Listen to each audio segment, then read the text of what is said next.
As you may remember, last time we introduced philosophy as a way to wonder about reality and search for its principles and causes. And we used some examples taken from very ordinary things in our lives, from football, from language, as a specific language, English in this case, to try to follow this path of wonder and search for principles. And following this path, we mentioned, we sketched some of the most important concepts we will deal with in this course. They will come back again and again in our discussions. The concept of nature and culture. This experiment was meant to have us feel, experience our desire for knowledge, our love for knowledge. Which, interestingly enough, is exactly what the term philosophy means. Philosophy comes from Greek, from two words, from a word that means friendship, philia, and the word that means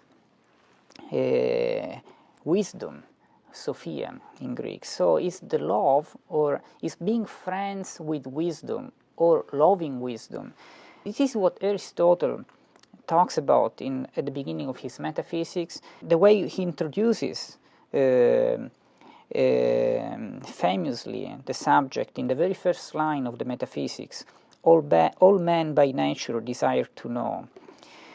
And he draws some very interesting distinctions there between experience, art, science, and wisdom. Experience is kind of putting together different memories we have of one same thing, of one object. He writes, for many memories of the same thing produce finally the capacity for a single experience. So experience is an intense knowledge of an object that comes from being exposed to it in different ways, in different times. But then the art for him is higher than experience. And by the way, when he talks about art or the artists, he's not really thinking what we think today. He's partly, but he thinks of every knowledge that helps us affect the world around us, helps us produce something, some effect in reality. So, for example, an architect would be an artist, an engineer, or a physician would be an artist. So, and the art comes from, the level of art begins when we are able to draw some universal knowledge. We connect the dots of several experiences and we figure out what some general connections are. So art arises when from many notions gained by experience, one universal judgment about similar objects is produced. And he gives a very interesting example, enlightening, that comes from medicine. He writes, for to have a judgment that when Callias was ill of this disease, this did him good, and similarly in the case of Socrates and in many individual cases, is a matter of experience. But to judge that it has done good to all persons of a certain constitution marked off in one class when they were ill of this disease, this is a matter of art. So the artist is somebody who has gone at the level higher than experience and is able to understand, to make a universal judgment about what's the case in some circumstances. And then higher than the art is science. The level of science is very similar to art. Science is about universal judgments too, but it's not limited in a sense by the contact with the particular reality, which is richer in a sense, and it is unexpected all the time compared to just universal notions. But science needs to be precise. Science belongs to the universal. Think of the knowledge you have as a doctor, as a physician. To follow up with Aristotle's, example. Think of knowing the pathology all the symptoms of some disease, and actually trying to cure one patient. So it's very different just to know things in theory and then to try to understand something about this patient. Why? Because the patient is a world in himself or herself, is so much richer than some abstract knowledge.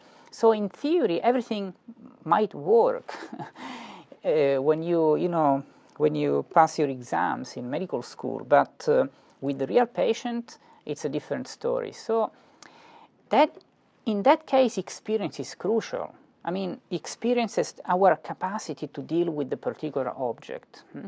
It's an important knowledge. It's actually, Aristotle writes also that man of experience, and I use the term man not because I don't like inclusive language, it's just easier because in all classical texts, I mean, this is just the style. So, well, being Italian, of course, I have a less, as you may know, I mean, in our language there is less of a problem with inclusive language. But anyway, he would say that the man with experience is actually has an advantage at the moment of dealing with real life issues, so to speak. But let's go back to our example. So a physician, at the moment of dealing with the specific patient, cannot just draw a universal, line, I mean, about what to do. It has to deal with all possible new things and different things that go together with the individual reality. Think of a surgeon too, who might have to, cut the patient right in this way, but this way cannot be actually said aloud. If you try to explain even at the phone where exactly and how to cut this patient, you probably will not be able to do it, even if you are an excellent surgeon. You need to do it right there. I mean, the excellent surgeon is a perfect artist who will, like Michelangelo with his paintings, will just do it the right way, here and now. So it's a mixture between some universal knowledge and a particular reality. But science goes upper than that. So science requires a level of abstraction in which the knowledge is more pure, is more perfect, and is kind of necessary. At the level of science, conclusions will follow necessarily from premises. This is what in ancient philosophy was the idea of science. And that's why also sometimes we have these jokes about scientists who are very distracted. I mean, in a sense, the attitude, the existential attitude is totally different. Scientists are so focused on abstract concepts and conclusions and reasoning that they can, in the jokes, they can go hit a car or while walking, or they fall into a hole, I mean, without realizing it, because they are detached from experience somehow, from real things. While the artist, in the Aristotelian sense, in the Greek sense, ancient Greek sense, the artist actually is the other way around. The artist is the one who is able to produce out of his universal judgments about reality. He's able to produce a certain effect.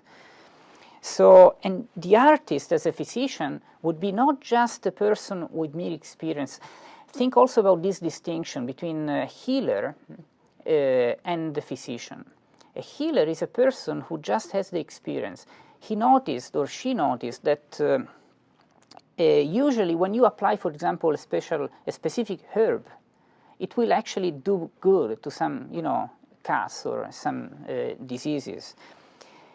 But the healer, just grounding his action on experience, doesn't know the why. Was not able to draw a universal rule or law about this thing happening that way. Not knowing the why, sometimes he may be very successful in healing somebody. I mean, that's not even an issue. I mean, some healers are successful, but when there is something different, they really don't know why. So they might even cause the death of some people because they didn't really know that something, in some cases, is actually very bad. So the artist is already at that level of science in which is working with knowing the causes of something, not just seeing something, but knowing the causes, getting deeper. But then Aristotle goes higher than that. He says that wisdom is what we should aim at as philosophers. And philosopher here is the lover of wisdom. So we are all philosophers. So if you ask me, but why should we even study philosophy? We don't care about philosophy. Well, my best answer is that that is not true. Everybody does. Everybody is a philosopher. We cannot avoid being philosophers. We can just be good or bad philosophers. Where the bad philosophers are the ones who do philosophy without really realizing what they're doing. They want to approach deeper issues. They are curious, but then they don't develop properly a course of reasoning. And so they get too hastily to wrong conclusions, or they talk about things which are not consistent with their premises. So it's important to be consistent and to try to, take seriously our desire for knowledge and develop it in a way that is makes us, better people and more, trustworthy and knowledgeable. So for Aristotle, the more we go higher and deeper in the first principles and causes of things, the more we reach wisdom, because this is what wisdom is. Even in a sense, in a very common sense meaning, who is the wise person?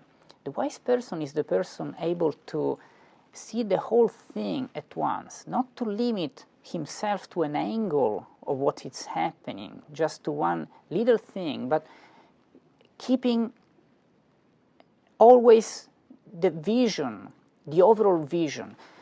For example, you might have somebody at home who gets really upset for something trivial, like there is not enough salt in the pasta.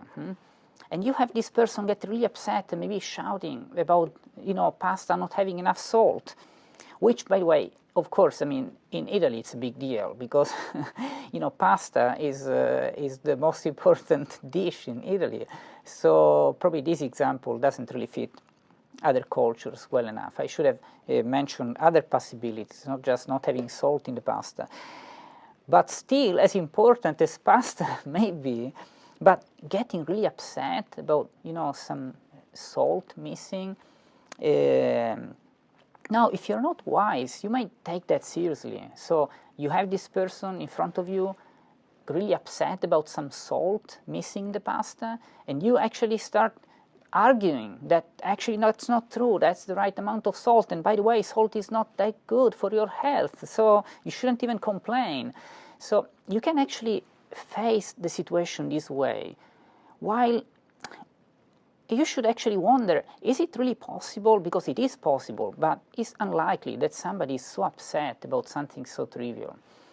So what is really going on? Maybe this person is not upset about the pasta at all, maybe a little, but she wouldn't even notice it unless maybe she didn't lose her job that day, or she didn't have this friend of hers really sick, maybe risking to die.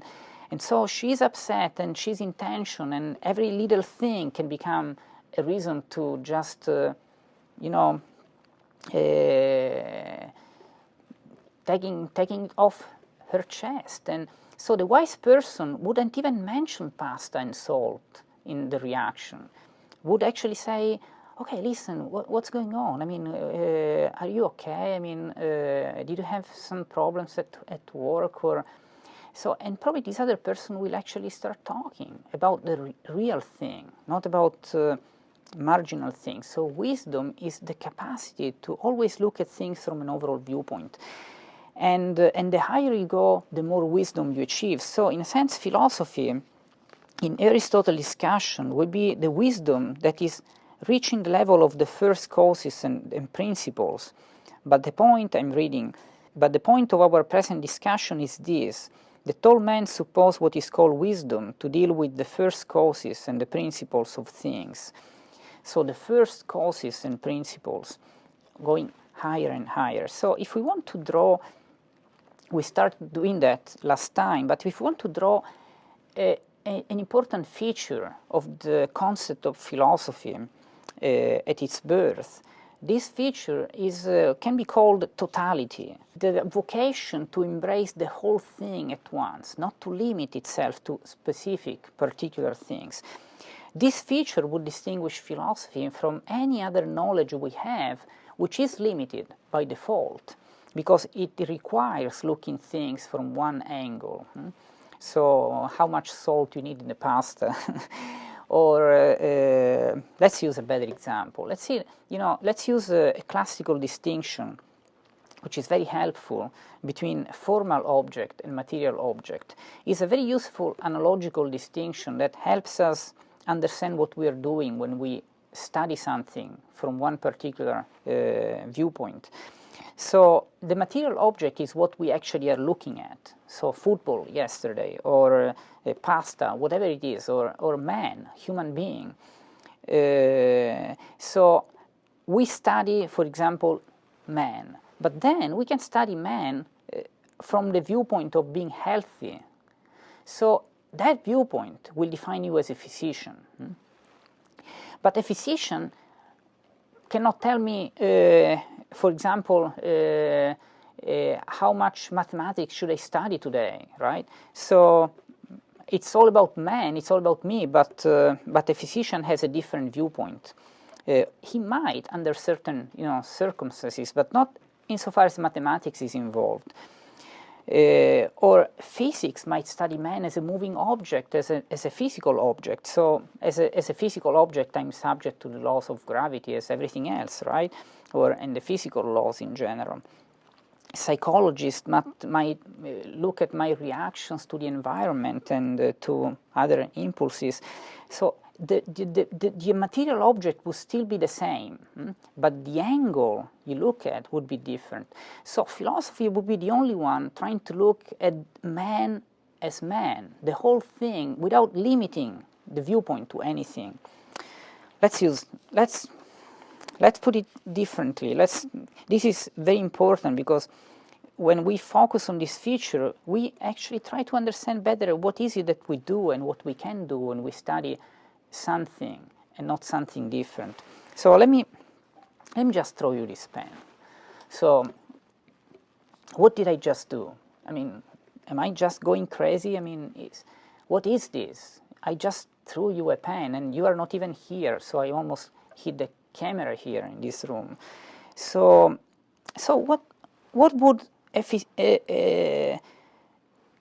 physicist tell me about this? I mean, he probably can explain to me very well the trajectory of the pen and the forces affecting the pen. I mean, from gravity to everything else, the acceleration and the power of my muscles, giving movement to the pen, whatever it is. I'm not a scientist, so my capacity to describe this is very limited.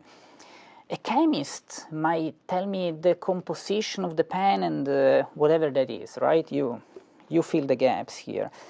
A physician maybe might tell me that if I actually do these things too often without warming up enough, I might actually get a pull muscle because I'm not that young anymore, so I need to warm up very well. So this movement can actually be dangerous.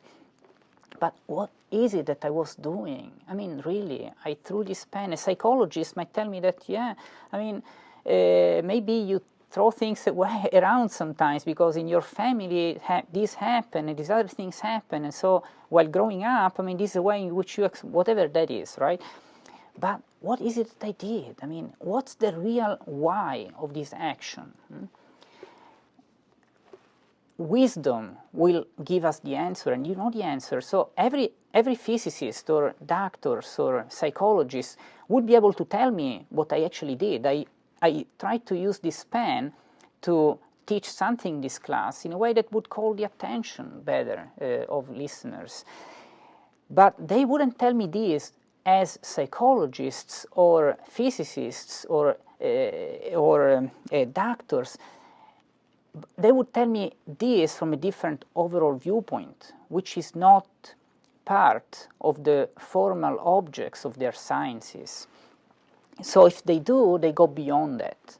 So if a doctor tells me that I should stay in bed for a few more days because otherwise I wouldn't get better, okay, but he cannot tell me that I must stay in bed, because maybe in my life there is much more going on than just getting healed sooner. So his answer as a doctor is limited by his science. If it says something more than that, if he tells me, for example, Fulvio, staying in bed for a few days is more important than going to save your kids, what is this a medical advice?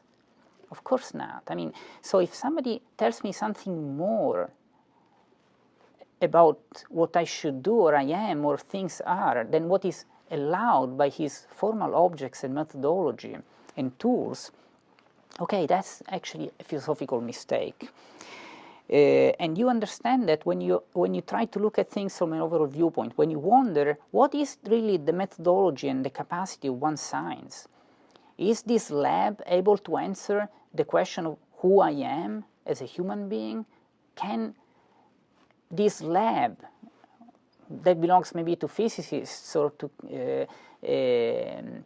other kind of scientists, biologists, can they have instruments that show who I am in general? That's simply a simple question without any limitation. What is man? Not just as a moving object, not as an animal, a living being, a rational being reacting to the environment, or not from different viewpoints, but as a whole. What's the meaning of my life? No, we cannot have borders in this discussion. That's why philosophy, from this viewpoint, is higher than every other knowledge. That's why Aristotle would say that this is the highest level of wisdom, of knowledge we should search for. Why? Is there a special duty to do that? I mean, is there a law? No. The reason is exactly this first line. By nature, we all desire to know, and the more we know, the more we're fulfilled just by these knowing things. So this fulfillment about knowing would match another key feature of philosophy, which is what comes from wonder. It's always Aristotle who said that philosophy, I mentioned to you this yesterday, begins with wonder. But wonder means that we're not really interested in doing something necessarily. We are not instrumentalizing knowledge. We just enjoy knowing. Knowledge is fulfilling by itself. So this is what Aristotle would call a theoretical knowledge, approach to knowledge. And this it cannot be subject to any other end. So this level of knowledge, that it's higher than the artists, because they need to produce something. Their knowledge is instrumental to something that they want to achieve. Today we might want to add that this is a difference between philosophy and ideology, which is unfortunately a very common thing today in public speech, in political life. I mean, using our thought as an instrument, instrumentalizing the truth, for example, to winning a debate in a talk show, or to get some more voters. So we don't say things because we truly are searching the truth, because in that case we might say sometimes, you know what, you're right. Even if you're in talk show, you might recognize that. I mean, my antagonist actually is right on this point, and you know what, I'm not totally sure about what's the right thing to do here is. I'll get more into it, but right now I don't have an answer. This is honest. But sometimes the point, the reason, the goal of winning the debate in public leads the entire discussion, and that's an ideology that in ancient philosophy was called sophistry, but we will get there much later. But philosophy needs a contemplative attitude. So we said that philosophy is totality would be a key feature. Another key feature would be contemplation, detachment from anything that might just turn our knowledge into an instrument for something else. We just enjoy knowledge as knowledge, and we contemplate things. We look at around us, as we did yesterday with football, and we try to figure things out at a deeper and deeper and deeper level. And this contemplation is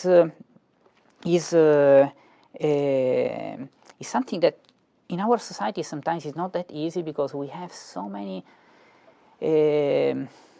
input from everywhere.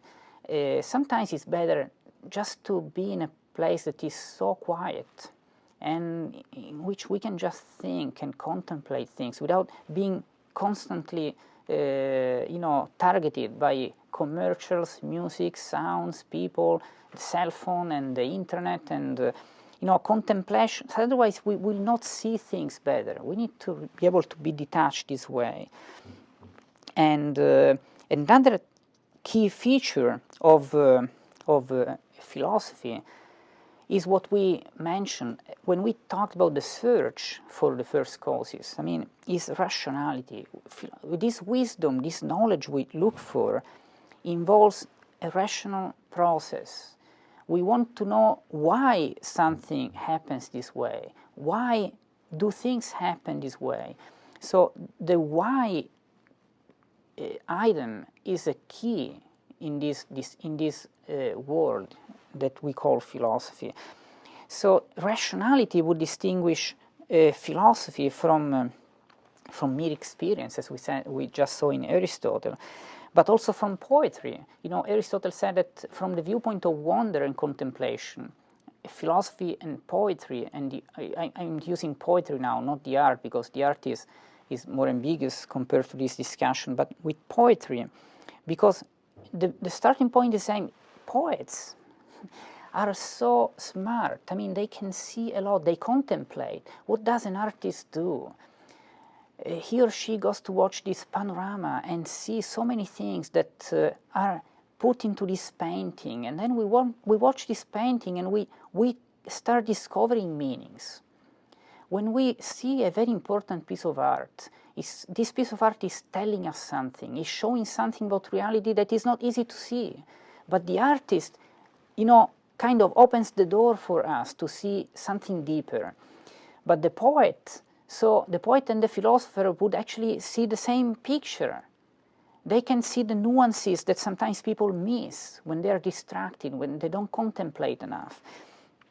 But then the poet doesn't need to search for the why, doesn't require a rational explanation. The poet just wants to show you something, but not, show you how you reach a conclusion about something.